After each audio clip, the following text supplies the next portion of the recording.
Hola, ¿qué tal? Estamos otra vez con otra transmisión de Salvando al Semestre. El día de hoy tenemos una plática, una charla entre amigas. Y qué honor tenerlas aquí, compañeras. En primer lugar tenemos a mi compañera Esbeidi. Hola, Esbeidi, ¿cómo te encuentras el día de hoy? Hola, muy feliz de estar aquí, agradecida de que me hayas invitado. Y a continuación tenemos a nuestra compañera Vianey, nuestra concejal, guía. No te creas, compañera, guía ya no te voy a decir. Pero ¿cómo te encuentras el día de hoy, Vianey?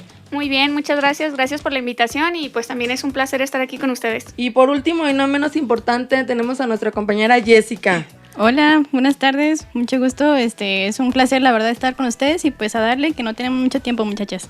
Así es, y como venía platicándoles anteriormente, ¿qué se les viene a la mente con las palabras pedagogía de la ternura? Así tan rápido, tal cual, la educación. Un aula, una maestra, pero no cualquier maestra, una maestra así toda adorable, la cual se preocupa por los problemas de sus alumnos y se relaciona con ellos. Yo creo que esta etapa nos remonta a la niñez, a la infancia, a las épocas del preescolar. Generalmente las maestras de preescolar se caracterizan por ser así, por ser tiernas, comprensivas, pacientes. Por ejemplo, tenemos la maestra Matilda, no sé si la recuerdan, que realmente era una maestra súper chida, que realmente hasta adoptó a Matilda y la sacó de su mala familia. Yo creo que ese es como el claro ejemplo de la pedagogía, de la ternura. Así es, ¿quién no hubiéramos querido tener una maestra así, verdad? Pero en palabras de definición exacta, ¿qué viene siendo la pedagogía? ¿Nos podrías apoyar con eso, Vianey? Sí, mira, según Paulo Freire, la pedagogía de la ternura es una técnica o un método que tiene como base la demostración de cariño y afecto hacia los niños. Esta es como el tipo de enseñanza y de crianza que tiene una madre sobre su pequeño, ¿sí? Por lo general se aplica en las guarderías, en los preescolares, pero pues también se puede aplicar en niveles superiores de la educación. Más que nada también se basa en que por medio del amor y de la comprensión el niño se sienta capaz de desarrollar grandes potencialidades que puede llegar a tener. Entonces, ¿para qué verdaderamente sirve la pedagogía de la ternura?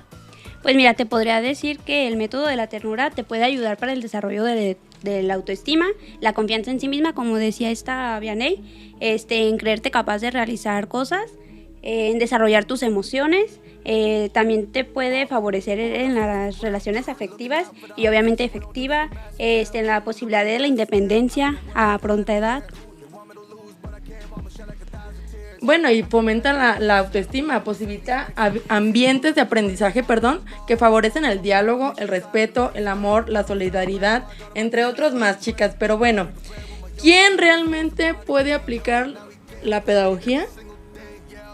¿Alguien podría apoyarme en eso? ¿Ustedes qué se imaginan? A lo mejor no desde un punto de vista científico, más bien personal. Desde personal. Pues igual, te puedo decir que se puede aplicar tanto en el hogar como en la escuela, en el aula. Obviamente en el aula es el docente y en el hogar son los padres. Más que nada los padres son el primer núcleo del niño.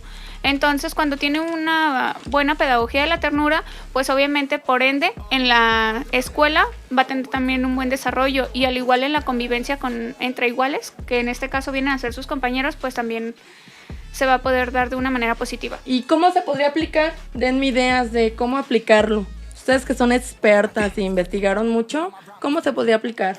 Yo pienso que... habla, compañera. Perdón. Aquí hay turno para todas. No se me adelanten. Aquí cada quien va a tener su momento. Muy bien. Pues mira, es que fácilmente, realmente si la persona, los padres saben, el docente lo aplica, puede ser algo muy bueno.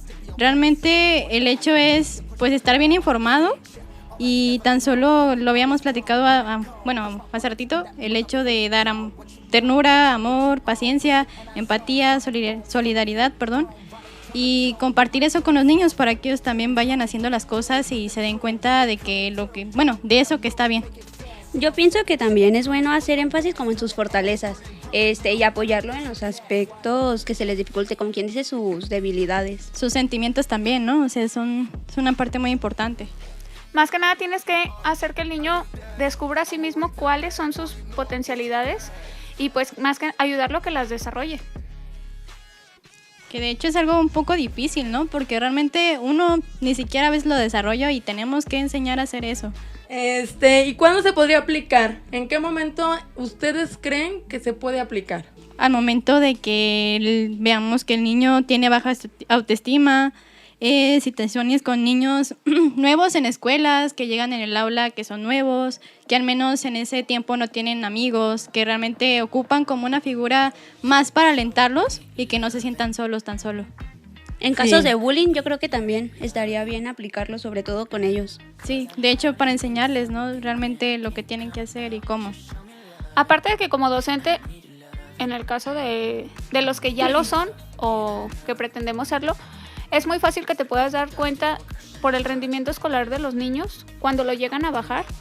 Entonces te das cuenta de que hay problemas en casa. Entonces es muy importante detectar pues esas situaciones para que puedas aplicar la pedagogía de la ternura. Fíjate que escuchándote bien, me haces replantear esta pregunta, o más bien plantear una nueva pregunta. ¿Cuándo no aplicarla? Híjole, yo creo, pienso más bien que esto no se debe de aplicar como en niños que tengan el autoestima muy elevada. Para no hacerlos más egocentristas. Ajá. Exactamente, pueden llegar a lastimar a otros niños cuando de por sí el niño es egocentrista y todavía le agregas más, exactamente. exactamente. Entonces pueden llegar a lastimar a otros niños. Sabemos que los niños tienen cierta parte de crueldad por ser muy sinceros. Entonces, si le das todavía más amor o le aplicas más la pedagogía de la ternura, pues... De hecho, bueno, en sí también hay que checar esto, porque todo lo que tal vez aprendamos de niños también lo vamos a hacer cuando estemos grandes. Entonces realmente es un tema que debemos de saber cuándo no aplicarla, porque cuántas personas no hay con un ego súper grande, ¿no? No, por ejemplo, también cuando, así de fácil, alguien hace un comentario o cuando participa en clase o así y el niño que se burla de ti, o sea, te hace un trauma de por vida. De hecho, pues al ya no querer volver a participar. Exactamente, o sea, lo hace como tímido, ¿no? O sea, realmente de que, ay, tú estás tonto, yo sé más, y realmente eso no tiene que ser. No, sí, y hasta ahorita lo estamos viviendo. Si se fijan, ¿cuántas personalidades no tenemos en nuestro salón? Demasiadas personalidades sí. Que no somos nosotros para juzgarlas, pero nomás las mencionamos por el tema. ¿Y dónde creen que inicia la pedagogía? ¿Desde qué momento se podría implementar la pedagogía de la ternura? Mira, ya lo comentaba, creo que Vianney, que empieza desde el hogar, los padres. Sí, también inicia desde, pues ahora sí que desde el niño está en el vientre. Uh-huh. Entonces, desde cómo sea la relación entre los padres, cómo sea el desarrollo del bebé dentro de la mamá. De hecho, tan solo, no sé si ustedes habían escuchado como tip, de que cuando está en el vientre de la mamá es bueno ponerle música a los bebés por el hecho de reforzar la inteligencia, vaya. Bueno, pues estuvo muy muy interesante, pero guarden todas esas ideas para el siguiente bloque porque esto todavía no termina. Así que en un momento continuamos. Vitaloe, una bebida hecha con sábila de verdad. Vitaloe, tiene trocitos de sábila que puedes ver. Vitaloe. Bueno, pues regresamos. Para los que se acaban de conectar, estamos hablando de la pedagogía de la ternura, aquí una charla entre amigas. Compañera Vianney, nos habías comentado que querías hacernos partícipe de una frase. Estamos educando a los niños con la capacidad de expresar sus emociones y de controlar lo que sienten. Bueno, si me lo permiten, compañeras, yo desde un punto de vista como mamá, sí me haces así como ponerme a pensar o evaluarme, y yo a experiencia propia, por vivencias personales, me ha gustado trabajar mucho en todos esos temas de emociones, y me ha gustado inculcarle a mis hijos el ponerle nombre a las emociones, que hay emociones positivas y emociones tristes, pero esto me hace dudar si lo que yo le estoy dando a él le va a servir en un futuro para el ser una persona segura de sí mismo. Si bien es cierto, pues no hay un manual de cómo ser madre o padre, no hay algo que nos diga qué está bien y qué está mal, con el proceso vas aprendiendo, pero pues este tema nos lleva mucho a la reflexión. No por nada dicen que la educación de una persona comienza 20 años antes de su nacimiento. Muchas veces podemos analizarnos a nosotros mismos y ver qué estamos haciendo bien, pero también ver qué estamos haciendo mal. Fíjate que esa es una buena pregunta que podríamos ahorita formular. ¿Qué pasa entonces si hay ausencia de la pedagogía de la ternura en el ámbito familiar? Bueno, en el rol que juego yo de siendo hija todavía, no soy madre, pero sí hija todavía, te puedo decir que la ausencia de este método, bueno, en mi caso, fue muy escaso. ¿Y qué consecuencias trae eso? Yo te podría decir que soy una persona insegura, además de que soy muy como... Me es difícil expresarme con las personas. No sé, Jessie, que diga. Mira, al menos yo comparto tu sentimiento. Realmente en mi casa nunca se vivió el hecho de expresarnos, de hecho, ni hasta el momento, porque lo que pasó fue que mi papá al menos traía heridas desde pequeño. Fue de la vieja escuela donde llegaba el papá, golpeaba a la mamá, o sea, un completo caos. Entonces, ¿qué fue lo que trajo esto? Tanto nosotros, bueno, familia, mis hermanos, cargamos heridas emocionales. Realmente no se toca el tema, pero cuando se toca sí se ve incomodidad de parte de mis padres. ¿Por qué? Porque nunca supieron tratar sus heridas, sin embargo fue transmitiéndose pues ahora sí que con todos, ¿no? Entonces al menos yo sí he notado que en la comunicación soy buena, pero con quien realmente siento que tengo la confianza. Soy una persona muy desconfiada y a veces insegura de mí. Entonces yo creo que eso es lo que me ha llevado a estar así. El hecho de que mis padres no pudieron haber cerrado sus heridas desde mucho antes de, darnos el ejemplo, la educación tan solo. Y por ejemplo, en el ámbito educativo, yo creo que teniendo un maestro que no se relaciona contigo así, las consecuencias que trae consigo es que te da miedo participar, miedo preguntar. Como dicen, no hay gente que pregunte cosas tontas, sino más bien tontos que no preguntan. Pero de igual manera, al menos volvemos a lo mismo. El bullying es un tema que, sí, es muy cruel y realmente lo volvemos a tocar, hace personas muy inseguras.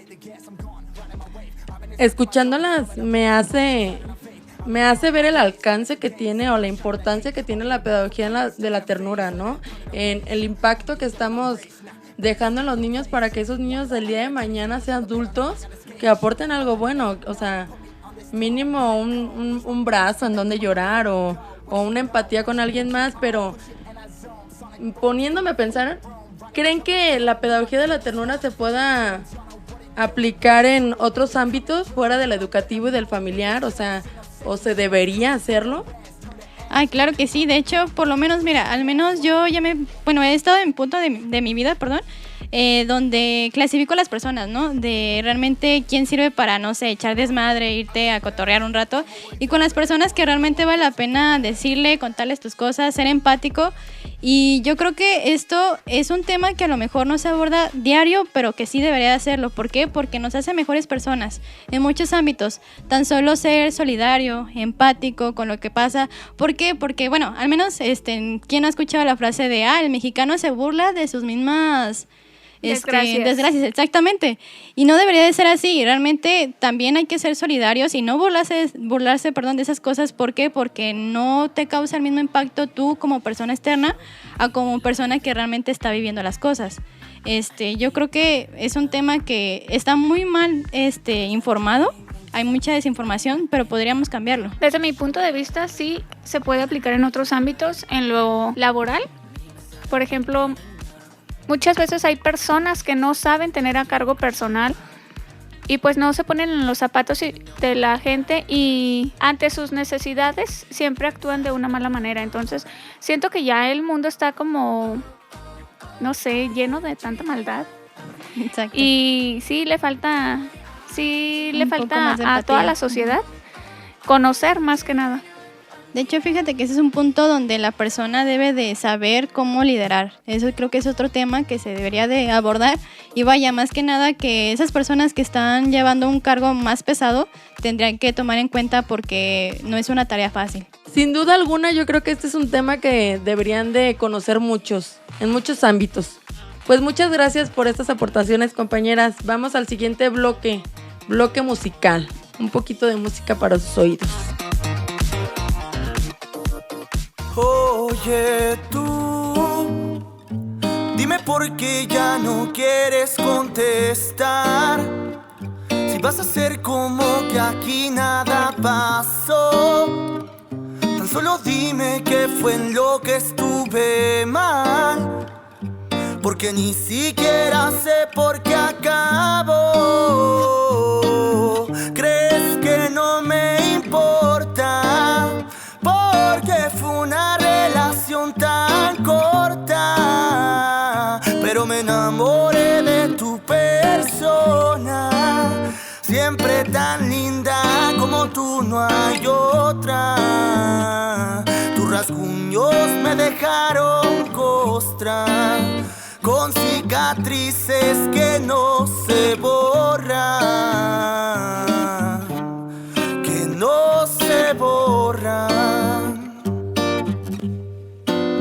Y es que tú cambiaste mis planes. Yo no quería volverme a enamorar, y no sabía que tenías que marcharte. Ahora no estás y creo que te veo en todas partes. Lo que más odio es que es un espejismo que yo he creado. Ya estamos de vuelta de este bloque musical y a continuación vamos a presentar una entrevista que nos hicieron el favor de realizar mis compañeras Vianey y Esbeidi a la doctora Luz Gallegos. Estamos aquí con la doctora Luz Gallegos, nacida en Monterrey, Nuevo León en 1973. Es una mujer apasionada en los procesos de enseñanza y aprendizaje. Es pedagoga con doctorado en filosofía, con orientación en trabajo social y políticas comparadas de bienestar social. Trabajó como profesora en la Facultad de Filosofía y Letras de la Universidad Autónoma de Nuevo León. Muchas gracias, doctora, por estar aquí con nosotros compartiendo este pequeño espacio. Queremos abordar el tema de la pedagogía de la ternura y como que para empezar nos gustaría que nos compartiera desde su perspectiva qué es la pedagogía de la ternura. Gracias, pues mira, primero quiero agradecer el tema, porque desde hace tiempo que andaba yo detrás, así como detrás de los pasos de la pedagogía de la ternura, y no había, no me había sentado a hacer como una reflexión sobre eso. Y entonces ayer que estaba así como repasando unos apuntes y haciendo estas relaciones, justamente estaba leyendo al doctor Alejandro Kusianovich, que bueno, dos cosas fundamentales. La primera es que yo lo había leído antes, pero no sabía que él era sacerdote. Entonces, eso también hace, pues tiene una perspectiva especial para hablar de la pedagogía de la ternura. Y la otra es el contexto, ¿no? El contexto bélico, el contexto de violencia en el que se desarrolló esta pedagogía. Desde su parecer, de quien acuñó el término, ¿no?, de pedagogía de la ternura, del doctor Kusianovich, la pedagogía de la ternura es una propuesta pedagógica que se aborda en contextos de conflicto y justamente como tocando el tema de las emociones, ¿no?, de la afectividad, con el fin de retomar otras propuestas teóricas, pero que incidan en el trabajo con grupos vulnerados, ¿verdad? Con los grupos que han pasado por situaciones de riesgo y situaciones de mucha violencia, ¿verdad? Él particularmente trabaja con niñas y niños, pero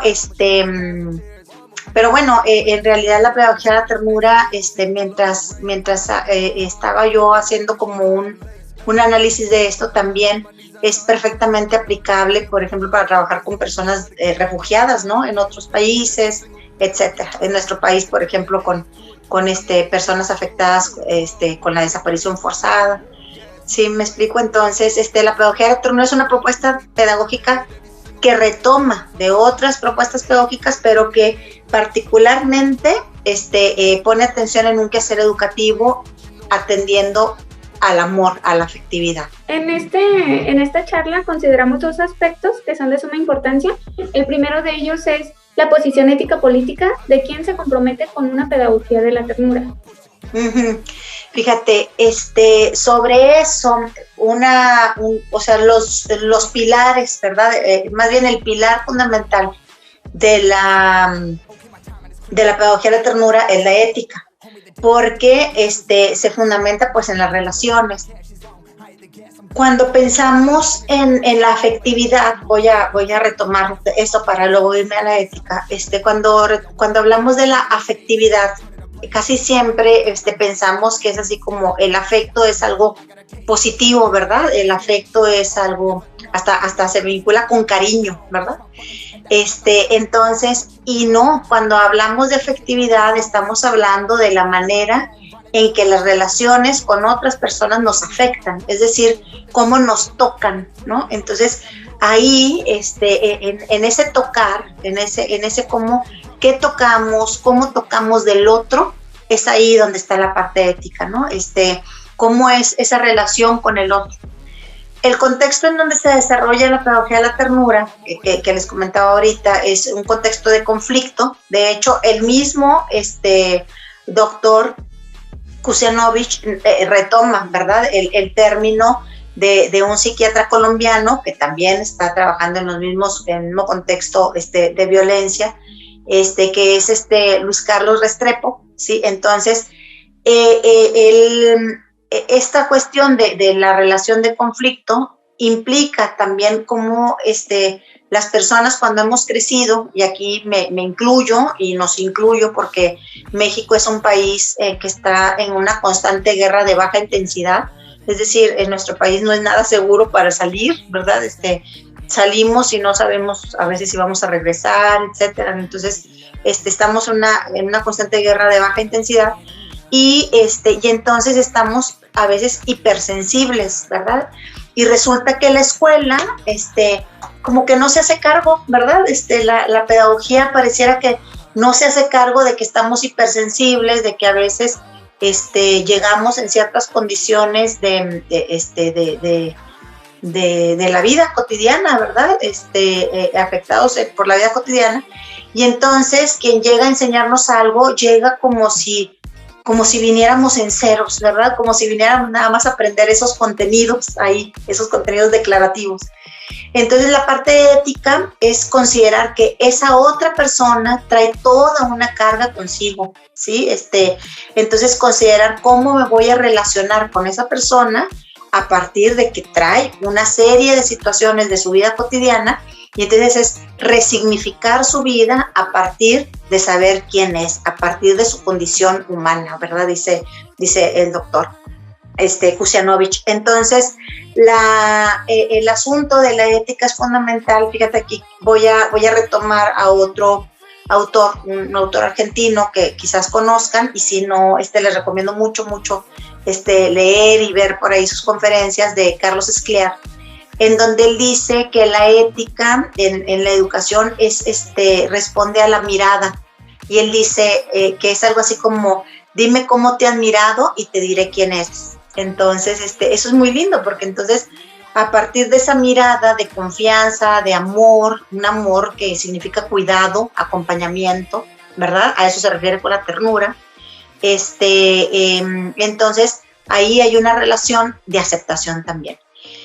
¿Y por qué política? Pues porque siempre que estamos hablando de educación, siempre estamos hablando de relaciones de poder, siempre. Entonces, la política son relaciones y la política es poder. Entonces, también asumir, ¿verdad? Asumir que cuando estamos enseñando, ¿verdad? Cuando tenemos una posición de facilitadores pedagógicos, de acompañantes pedagógicos, estamos respondiendo a una relación de poder, y por lo tanto asumirla, ¿verdad? Y asumir también el compromiso de que estamos frente a alguien con ciertas necesidades y con ciertas, con ciertas situaciones en su propia vida. Y aquí me gustaría hacer como un paréntesis, porque eso también implica pensar nuestra propia vida, o sea, no solamente en la vulnerabilidad del otro, sino nuestra propia vulnerabilidad, ¿verdad? Siempre como enseñantes estamos en riesgo, ¿verdad? Porque siempre nos estamos mostrando y siempre estamos dando. La pedagogía es una cuestión de comunicación y por lo tanto siempre es estar dándonos. Entonces, también eso implica riesgo porque muchas veces podemos ser rechazados. ¿Cuántas veces nos han rechazado aquellas personas a quienes hemos querido darles algo, ¿no? Compartirles conocimiento y somos rechazados y con todo el derecho la otra persona nos rechaza. Entonces, es como cuando tienes novia o tienes novio, ¿verdad? Pues le das el amor, pero ¿qué vaya a hacer esa persona con el amor que le das? Pues eso es asunto de la otra persona, no puedes controlarlo, ¿verdad? Entonces, ahí está la cuestión de ética política. Entonces, ¿quién adquiere este compromiso? Considero que es quien ha trabajado de manera personal su propia vida, su propia vulnerabilidad y luego estar en posición de trabajar con otros. En eso sí tienes razón, como lo del noviazgo. Uno cree a veces que estamos en la misma sintonía y a veces no. ¿No? Y tiene todo el derecho de no estar, ¿verdad? Tiene todo el derecho, ¿sí? ¿Verdad? Uh-huh. Uno que da de más. Pero también otro aspecto que teníamos es que nos gustaría que nos compartiera como que sus experiencias de trabajo aplicando la pedagogía de la ternura. Fíjense que cuando yo empecé a trabajar con niñas y niños en contextos marginados, jamás me hubiera pasado por la cabeza que estaba haciendo pedagogía de la ternura, jamás. Hace muchos años, en 1998, empecé a dar talleres de música y me acuerdo que me impactaba muchísimo, ¿no? Muchísimo, porque nos juntábamos en un centro comunitario y yo podía ver las condiciones en que venían las niñas y los niños, no todos, pero algunos. Y entonces una vez un niño no llegó, y entonces me dijeron, no, es que parece que está en su casa y no sé qué, y lo fui a buscar. Entonces, cuando llegué a su casa, jamás me hubiera imaginado que vivía en las condiciones que vi, ¿no? Las condiciones que vi. Entonces me acuerdo que me quedé en shock, así, total, ¿no? Shock total. Me acuerdo que me pregunté, ¿qué estaba haciendo yo ahí, no? Y ahí fue cuando me quedó claro que lo más importante de lo que yo estaba haciendo era que al menos en esas 2 horas, eran 2 horas 2 veces por semana, al menos en esas 2 horas, las niñas y los niños que estaban ahí, que tenían más problemas, podían olvidarse, o sea, no importaba nada, porque lo que importaba era hacer música. Entonces era cuidar ese espacio para que ahí no hubiera inseguridad, para que ahí sí hubiera confianza. Yo no podía hacer mucho más para su vida, en su casa, con su familia, ¿sí? En la cuestión económico, social. No podía hacer mucho más, pero sí podía hacer en ese rato, en ese espacio. Y entonces, una de las cosas muy lindas que pasó fue que este niño que tenía en ese entonces 10 años y luego cuando me salí de ahí ya tenía 13, me siguió porque yo seguí dando ese taller pero en otra colonia. Entonces él se iba en camión para tomar el taller allá en la otra colonia. O sea, era tan importante para él tener ese espacio de seguridad que él se iba en camión hasta la otra colonia para tomar la clase. Para seguir. Y entonces, para seguir aprendiendo. Y ahí fue donde ya nos hicimos internacionales, casi así. Íbamos a diferentes municipios a tocar. Y ahí está la parte política, ¿no? Ahí está la parte del poder, de cómo un conjunto de niñas y niños de una zona marginada puede ir a compartir su saber y su hacer en la música. Era un ensamble de flautas. Iban a otros municipios para mostrarse. O sea, ahí es donde está, ¿no? Cómo a partir de generar un espacio de cuidado, amor entendido como cuidado, ¿verdad? Amor entendido como compartir y respetar la dignidad del otro. Y eso, luego irlo a compartir a otros sectores, eso es una cosa impresionante, ¿no? Entonces, por ahí está la pedagogía de la ternura. No cabe duda que el ámbito educativo muchas veces se convierte pues en un segundo hogar o un refugio para los niños y para las niñas. Entonces, en este punto, doctora, ¿qué consejos podría brindarle a docentes o a futuros docentes para llevar a cabo de una manera adecuada la pedagogía de la ternura? No puede haber una educadora o un educador que no conozca los derechos humanos, que no conozca los derechos de las niñas y los niños, porque entonces está faltando a lo básico de la condición humana, ¿no? De la dignidad humana. Entonces, la primera recomendación sería hacernos responsables de la actividad profesional a la que nos hemos comprometido. Y la segunda sería, pues, responder a los derechos. Como la pedagogía de ternura es particularmente dirigida a niñas y niños, bueno, conocer los derechos de las niñas y los niños para que sepamos a veces la barbaridad de cosas que se hacen en nombre de la educación, ¿no? Menciona algo muy cierto. De hecho, yo pienso que a veces como personas o como docentes nos olvidamos de que estamos tratando con niños y muchas veces pensamos que son seres irracionales, pero por ejemplo, Félix Varela era lo que comentaba, que decía que muchas veces tratamos al niño como si fueras un ser irracional, cuando pues a veces el irracional es uno como docente, porque nos olvidamos de que son seres pensantes, que sienten, que actúan, pero que también lo hacen conforme las atenciones, el cariño o el amor que lleguen a recibir. Claro, claro.